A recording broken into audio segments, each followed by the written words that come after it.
dulu atau awalnya dengan nama Keraton Pakungwati. Ya, Pakung artinya udang, Wati artinya perempuan. Jadi nama keraton zaman dulu ini diambil dari nama anak atau putrinya Pangeran Cakrabuana yang bernama Nyimas Pakungwati. Berdiri pada tahun 1430 Masehi. Pendirinya adalah Pangeran Cakrabuana atau nama aslinya adalah Pangeran Walang Sungsang. Ya, Pangeran Walang Sungsang ini adalah anak pertama dari Raja Pajajaran yang bernama Prabu Siliwangi.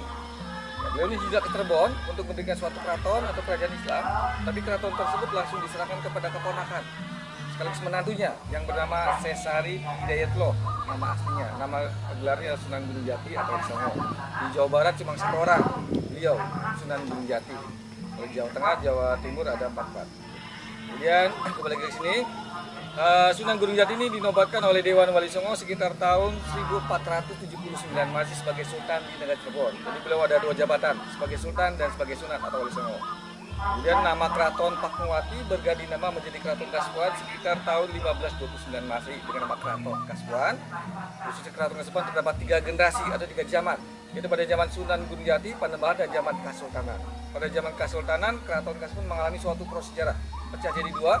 Adiknya mendirikan kerajaan lagi atau keraton yang bernama Keraton Kanoman. Kanoman yang artinya Anom yaitu Buddha, Kasuan yang artinya yaitu Buddha. Tapi masyarakat di Cirebon umumnya menyebutnya di Cirebon ada 4 keraton. Dari Keraton Kanoman pecah lagi menjadi 2 keraton, Keraton Kasarbonan dan Keraton Kaprabonan. Tapi yang punya pakem hanya 2 keraton saja, Kesepuan dan Kanoman, yang artinya punya bentuk ciri khas.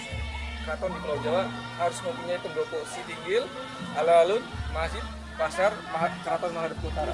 Kita selalu dengan laut atau pantai, itu pakem keraton di Pulau Jawa. Kemudian urutan Baluwati Keraton awali dari depan. Di samping alun-alun ada masjid yang terkenal di Cirebon dengan nama Masjid Agung Sang Cipta Rasa yang dibangun oleh para wali songo, dan ada satu tradisi sampai dari sekarang masih dilakukan, yaitu setiap sholat Jumat saja ada azan itu, ya, yang artinya 7 muajinya secara bersama-sama setiap sholat Jumat saja. Kemudian urutan Baluwati yang kedua, sekarang kita berada di bangunan pendopo Siti Inggil. Ya, Siti artinya tanah, Inggil artinya tinggi. Jadi bangunan pendopo Siti Inggil ini dulu difungsikan sebagai tempat podium untuk melihat upacara yang berlangsung di alun-alun Kasepuhan. Ya, nama upacara zaman dulu kita sebut upacara Satona yang diadakan tiap hari Sabtu.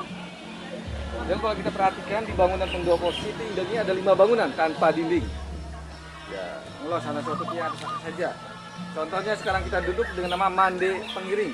Mande artinya balai atau tempat duduk. Ya, di sini tempat duduknya para pengiring raja zaman dulu di sini. Lesehan. Kemudian ada Mande Karsmen, tempat dibunyikan gamelan gong sekaten di sana. Tapi gamelan tersebut masih dibunyikan di sana setahun 2 kali. Menjelang hari raya Idul Fitri dan hari raya Idul Adha. Setelah sholat Id baru dimainkan atau dibunyikan oleh para abdi di sana.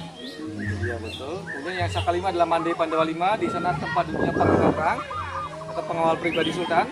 Kemudian yang tengah ini adalah Mande Pengiring, tempat duduk Mande Malang Sembilang, tengah ini tempat duduknya Sultan beserta keluarganya.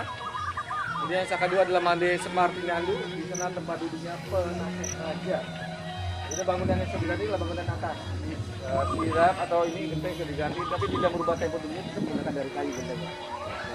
Iya, atau disebut sirap. Kalau zaman sekarang terbuat dari tanah liat. Kemudian luas Keraton Kasuan ini luas tanahnya 25 hektar. Dari depan sampai ke belakang, dan dipimpin oleh Sultan Sepuh yang ke-14 Sultan sekarang ini. Jadi nama Pangeran Raja Adipati Arif Nata Diningrat. Beliau dinobatkannya tahun 2010, jabatannya sampai hidup. Usia Sultan sekarang 54 tahun dan beliau bertempat tinggal di belakang istana dengan nama Kedaton Dalmaru. Jadi selain Sultan yang bertempat tinggal dalam, ada rumah-rumah pemilik keraton. Kemudian akses pemilik keraton keluar masuk dari pintu belakang, ada gerbang besar. Jadi jembatannya ditutup, dibukanya ketika ada upacara. Upacara ada keraton dan upacara penerimaan tamu. Lalu kita ke dalam, pengen foto lagi sini bagus, nyambil bangunannya, bagi mau sambil foto apa? Boleh. Mau foto di sini apa tidak? Nyambil ini? Ya, boleh. Mau diambilin sini?